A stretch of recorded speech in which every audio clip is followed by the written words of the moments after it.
Let us now go back to Bayonne, where I had just joined Augereau's staff. The winter, in this part of the country, is very mild, which allowed us to train and exercise troops in preparation for an attack on the Portuguese. However, the court of Lisbon, having conceded all that the French government required, we gave up the idea of crossing the Pyrenees, and General Augereau was ordered to go to Brest and take command of the 7th Army Corps, which was earmarked for an invasion of Ireland. General Augereau's first wife, the Greek, being in Pau, he wished to visit her and take his leave of her, and he took with him 3 aides-de-camp, of which I was one. Normally, a commander-in-chief had a squadron of guides, a detachment of which always escorted his carriage, as long as he was in a part of the country occupied by troops under his command. Bayonne did not yet have any guides, so they were replaced by a platoon of cavalry at each of the post-houses between Bayonne and Pau. These came from the regiment which I had just left, the 25th Chasseurs, so that, from the carriage in which I was taking my ease beside the commander-in-chief, I could see my former companions strutting beside the door. I did not take any pride in this, but I must admit that when we came to Pouilloux, where you saw me arrive, 2 years previously, on foot, bedraggled, and in the hands of the gendarmerie, I was weak enough to put on an air and to make myself known to the worthy mayor, Bordenave, whom I presented to the commander-in-chief, to whom I had told the story of what had happened to me in this commune in 1801, and as the brigade of gendarmes from Pyrehorade had joined the escort to Pau, I was able to recognize the 2 who had arrested me. The old mayor was sufficiently malicious to inform them that the officer whom they saw in the commander-in-chief's fine carriage was the same traveller whom they had taken for a deserter, although his papers were in order, and the good fellow was, at the same time, very proud of the judgment he had given on this occasion. After a stay of 24 hours at Pau, we returned to Bayonne, from where the general dispatched me and Mainville to Brest in order to prepare his headquarters. We took seats in the mail coach as far as Bordeaux, but there, owing to the lack of public transport, we were forced to take to the hacks of the posting houses, which, of all means of travelling, is surely the most uncomfortable. It rained. The roads were appalling. The nights, pitch dark, but, in spite of this, we had to press on at the gallop, as our mission was urgent. Although I have never been a very good horseman, the fact that I was accustomed to riding, and a year spent in the riding school at Versailles, gave me enough assurance and stamina to drive on the dreadful screws which we were forced to mount. I got well enough through this apprenticeship in the trade of courier, in which, you will see later, I had to perfect myself. But it was not so with Mainville, so we took 2 days and 2 nights to reach Nantes, where he arrived bruised and worn out, and incapable of continuing to ride at speed. However, we could not leave the commander-in-chief without lodgings when he arrived at Brest, so it was agreed that I would go on ahead, and that Mainville would follow later by coach. On my arrival, I rented the townhouse of Monsieur Pasquier, the banker, brother of the Pasquier who had been chancellor and president of the House of Peers. Mainville and several of my comrades came to join me a few days later and helped to make the necessary arrangements for the commander-in-chief to maintain the sort of state expected of him. We began the year 1804 at Brest. The 7th Corps was made up of 2 divisions of infantry and a brigade of cavalry. As these troops were not encamped, but were billeted in the neighboring communes, all the generals and their staffs stayed in Brest, where the anchorages and the harbour were packed with vessels of all sorts. The admirals and senior officers of the fleet were also in the town, and other officers came there every day, so that Brest afforded a most animated spectacle. Admiral Truguet and the commander-in-chief held a number of brilliant receptions, scenes that have often been the prelude to war. In February, General Augereau left for Paris, to where the first consul had summoned him to discuss with him the plan for the invasion of Ireland. I went with him. On our arrival in Paris, we found a very tense political situation. The Bourbons, who had hoped that, in taking the reins of government, Bonaparte would support them and would be prepared to play the part that General Monk had once played in England, when they discovered that he had no intention of restoring them to the throne, resolved to overthrow him. To this end, they concocted a conspiracy which had as its leaders 3 well-known men, although of very different character. These were General Pichegru, General Moreau, and Georges Cadoudal. Pichegru had taught Bonaparte mathematics at the College of Brienne, but he had left there to join the army. The revolution found him a sergeant in the artillery. His talent and courage raised him rapidly to the rank of general. It was he who achieved the conquest of Holland in the middle of winter, but ambition was his downfall. He allowed himself to be seduced by agents of the Prince de Condé, and entered into correspondence with the prince, who promised him great rewards and the title of constable if he would use the influence which he had with the troops to establish Louis XVIII on the throne of his forefathers. Chance, that great arbiter of human destiny, decreed that, following a battle in which French troops, commanded by Moreau, had defeated the division of the Austrian General Kinglin, the latter's supply wagon was captured, which contained letters from Pichegru to the Prince de Condé. It was taken to Moreau, who was a friend of Pichegru, to whom he owed some of his promotion, and who concealed his discovery as long as Pichegru retained his influence. But Pichegru, having become a representative of the people in the House of Elders, where he continued to favor the Bourbons, was arrested with several of his colleagues. Whereupon, Moreau hurriedly sent to the Directorate the documents which incriminated Pichegru and led to his deportation to the wilds of Guyana. Pichegru contrived to escape from Guyana to America, from whence he went to England, where, having no longer any need for secrecy, he put himself openly in the pay of Louis XVIII and aimed at the overthrow of the consular government. However, he could not pretend that, deprived of his rank, banished, and absent from France for more than 6 years, he could any longer wield as much influence over the army as General Moreau, the victor of Hohenlinden, and, on this account, very popular with the troops, of whom he was the Inspector General.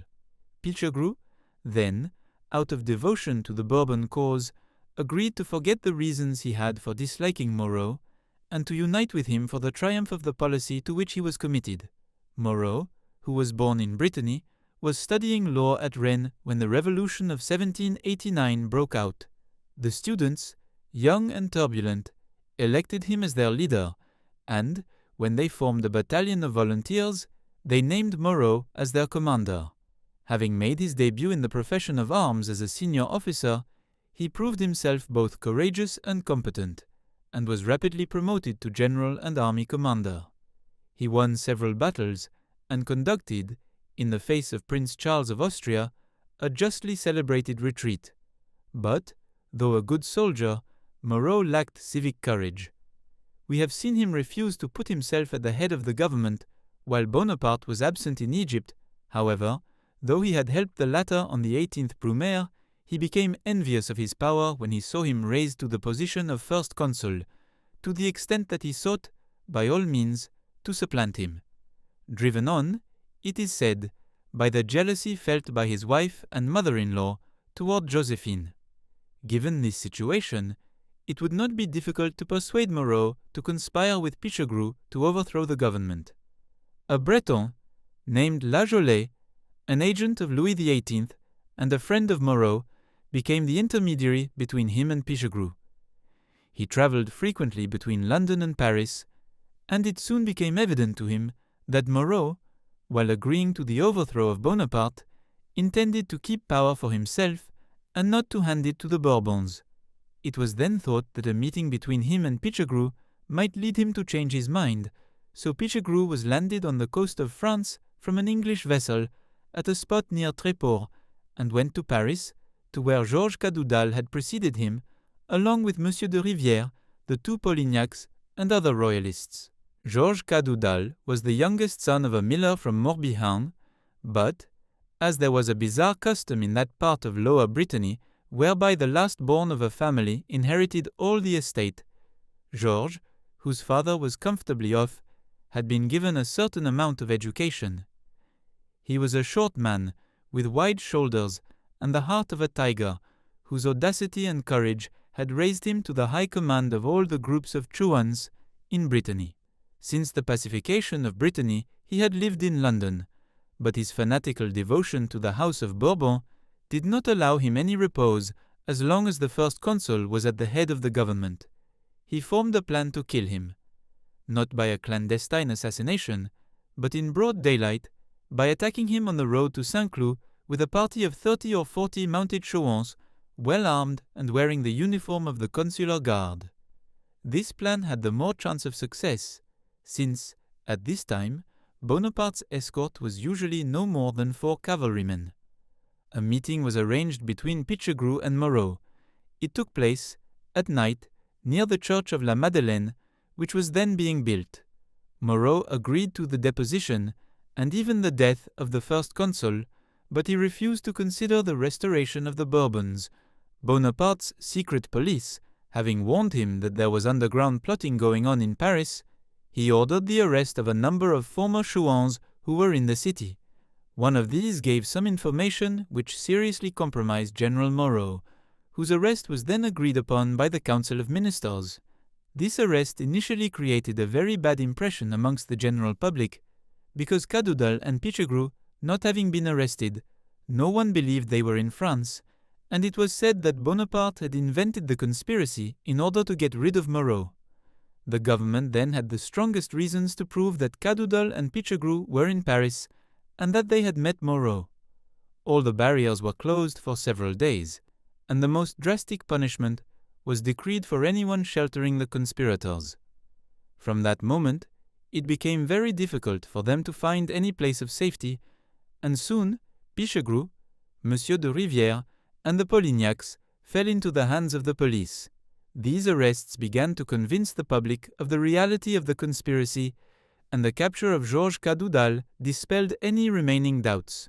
Cadoudal, having stated in his interrogation that he had come with the intention of killing the first consul, and that the conspiracy was backed by a prince of the royal family, the police started an investigation to discover the location of all the princes of the House of Bourbon. They found that the Prince d'Enghien, the grandson of the great Condé, had been living for some time at Ettenheim, a little town situated some leagues from the Rhine, in the country of Baden.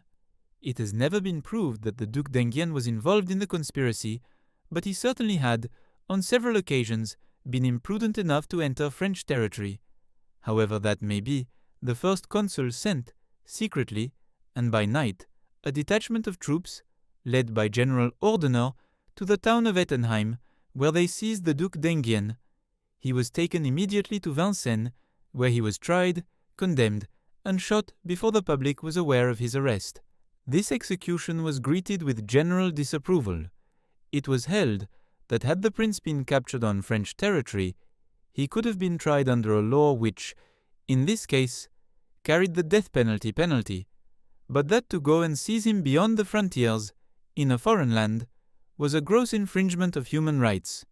It appeared, however, that the first consul had not intended the execution of the prince, and had wished only to frighten the royalists who were conspiring against him, but that General Savary, the head of the gendarmerie, who had gone to Vincennes, took custody of the prince after sentence had been pronounced, and, in an excess of zeal, had him shot, in order, he said, to save the first consul the trouble of ordering his death, or of sparing the life of so dangerous an enemy.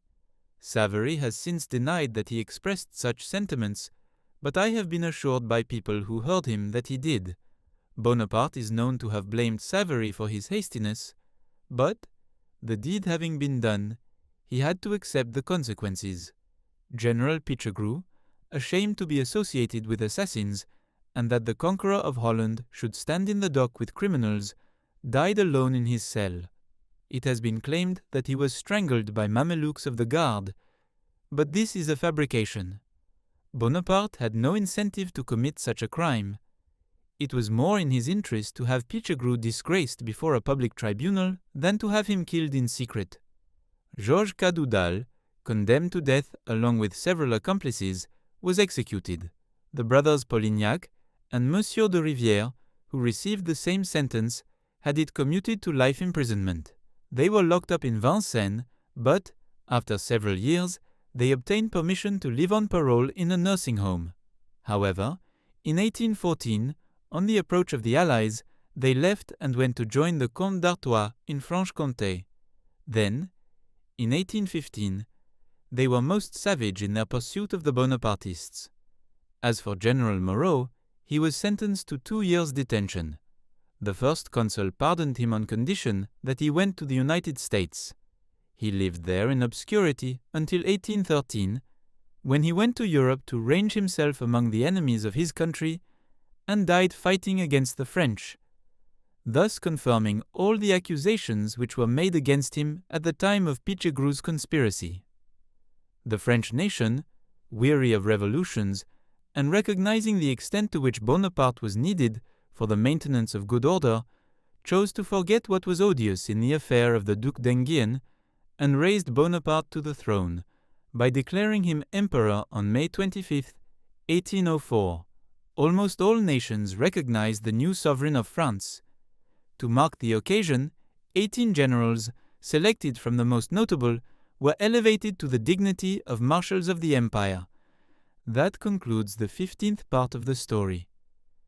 Thank you very much for listening. Please subscribe for more episodes and leave a comment.